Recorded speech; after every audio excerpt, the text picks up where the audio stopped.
My name's Chris Hardesty. I'm from Rainbow Babies and Children's Hospital in Cleveland, and I welcome you to this episode of Scoliosis Dialogues, the podcast for the Scoliosis Research Society.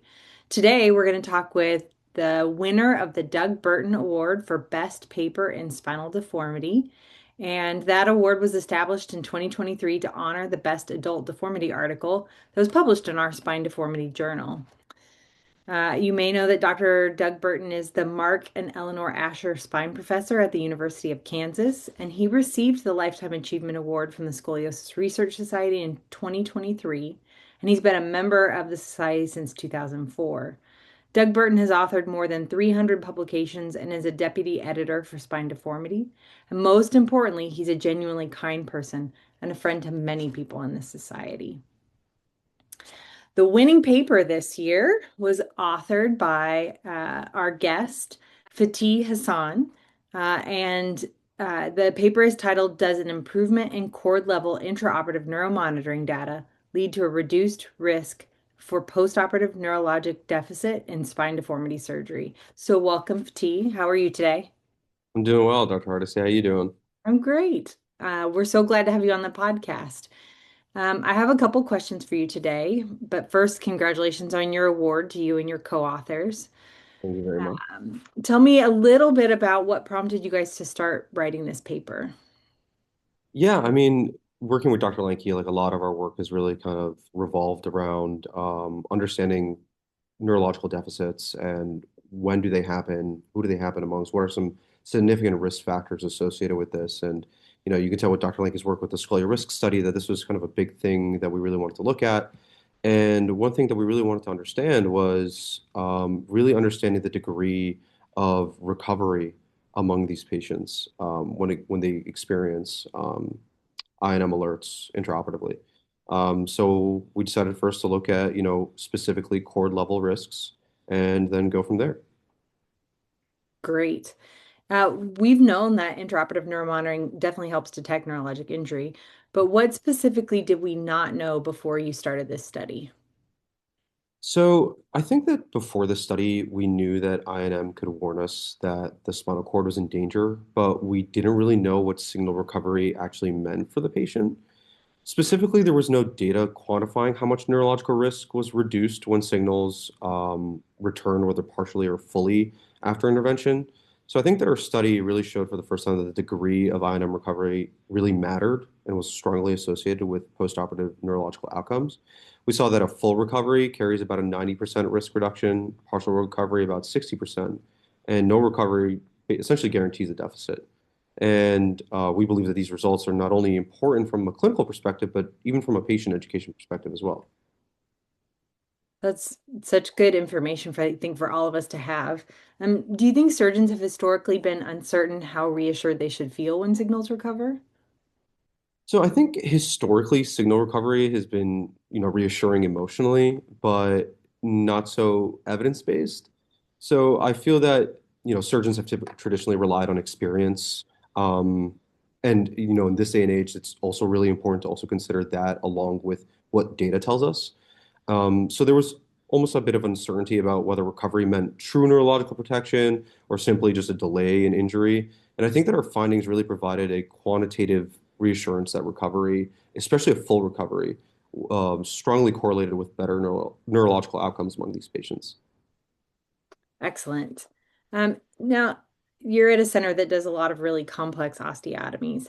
So, if most cord alerts occurred during three-column osteotomies, for example, and the cord alerts particularly occurred around the osteotomy site, how do other factors such as the DAR affect the vulnerability of the cord? So I think it's a great question because the DAR is such an important aspect that I feel like, we really look at with these complex patients. And the DAR itself, reflects how sharply the spine is angulated over a short segment. And higher DAR, as we've seen in the literature, means, that the spinal cord is already stretched and compressed before surgery, carries a higher risk of I&M alerts. So especially during a three-column osteotomy, these correction forces and shortenings occur exactly at that vulnerable point at the apex of the curve. So which ultimately increases the risk of ischemia or mechanical injury on the spinal cord. So I think the DAR really helps us identify these patients whose cords have already have very little physiological reserve to begin with. Yeah. Risk of being sick cord for sure. Okay. Well, tell me about unilateral versus bilateral monitoring changes, because I think that was a tenet in your article. And Yeah. how should surgeons think about those, the difference between unilateral and bilateral in terms of recovery? So I think that unilateral and bilateral changes likely represent different underlying mechanisms of neurological stress. And I think surgeons tend to think about them differently in real time. A lot of unilateral changes are often associated with more like focal processes, such as nerve root compression, asymmetric traction, whereas bilateral changes raise greater concern for more of a spinal cord level injury, particularly ischemia, or even just a global mechanical stress. And I feel like because of that, bilateral losses are generally treated as more of higher risk events and tend to prompt more urgent and aggressive interventions. Well, I feel like in contrast, unilateral changes, while they're still concerning, they may be more amenable to targeted corrections, such as, adjusting instrumentation, releasing a bit of the correction, maybe performing additional decompression around the site. But I feel like from a recovery standpoint, unilateral changes are often thought to have greater potential for full recovery, particularly when the underlying issues identified and addressed, while bilateral changes may reflect a more severe injury and therefore carry a higher risk of incomplete recovery. But what I feel like our work adds to this is that recovery, whether it's unilateral or bilateral, should not just be viewed as like present or absent. I think the degree of the recovery matters. So even when signals improve partially, it may still reflect residual neurological stress and a higher postoperative risk when compared to a full recovery. And I think this just reinforces the idea that surgeons should interpret these recovery patterns with a nuance rather than just reassurance alone. Recovery from neuromonitoring, actually any neuromonitoring change, is filled with such variability, and um, it's interesting. I think we never quite know exactly what to think about when we have a loss or a recovery, and it's really helpful to be able to talk that out with someone else. Um, I was thinking about a recent case. I was operating in another country, and we had some neuromonitoring changes. Thank goodness I had another surgeon with me, because it was an inconsistent recovery, Mhm. and it was really helpful in context with your article to be able to talk through what each step of our process meant, and how to work through it. Mhm. Um, Now, in your study, I think one of the most striking findings was that 10% of patients with full intraoperative improvement would still have a deficit on post-op day one. And as you sort of reflected the reverse of that, 90% of patients have recovery if they had a full intraoperative improvement. And then 40% of patients with a partial improvement still had a deficit, but 100% of patients with no improvement had a persistent deficit on post-op day one. How did you feel when you first saw those numbers? Yeah. So I feel like when, the team and we first saw these numbers, it was both, validating, but also sobering. It was validating because they confirmed what many surgeons already intuitively felt in the operating room, that recovery of these signals was meaningful and was associated with a better neurological outcome for these patients. But it was also sobering to just see like how sharply the risk increased as recovery became incomplete or even absent. I think the most striking part about it was realizing that recovery is not a binary variable here. Even among patients with full improvement, as you just mentioned, about 10% of them still had a postoperative deficit on postoperative day one, which reminds us that neuromonitoring is a powerful tool, but it's not a guarantee. On the other end of the spectrum, seeing that every patient without any recovery had a deficit underscored how serious and predictive persistent core level loss can be. So I feel like from an emotional sense, it reinforced the responsibility surgeons carry in responding to these events in real time. These data points that we just talked about put numbers to what happens in the operating room, and it helps transform what used to be a subjective sense of reassurance or concern into something more evidence-based. I feel like for us, it emphasized that the degree of recovery matters in this, and that partial improvement should still be treated with caution, rather than just viewed with a complete success. So I feel like Yeah. like ultimately I just feel like these findings just made it like feel very real. Like it wasn't just statistically significant, but clinically and like ethically important. Very good. Nothing like neuromonitoring changes to just make you feel it in your gut.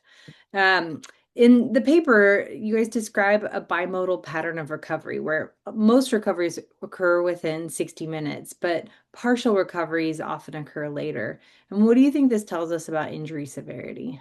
Yeah, I feel like the bimodal pattern here was probably one of the most interesting things that we found in the study. We observed that a lot of these full recoveries, they happen within the first 60 minutes after intervention, while partial recoveries tended to happen a bit later and were a little less complete.